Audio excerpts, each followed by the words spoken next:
Okay guys, dito tayo sa paborito nating breakfast. Okay? Ito yung kilawin tuna. Tapos dito tayo sa lumpia. And then meron tayo yung, anong tawag nito dito? Ito yung lato. Ayan. Okay? Tapos samahan natin ito. Ayan. Ito yung paborito natin dito tuwing umaga. Okay? So tara. Sama mo na ako. Kain na tayo. Ayan guys. Ito yung paborito sa Davao, ang kilawin tuna. Ayan. Yummy.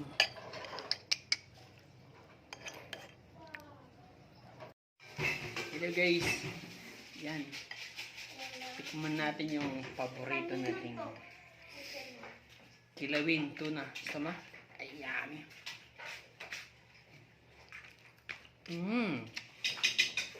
Good, sarap.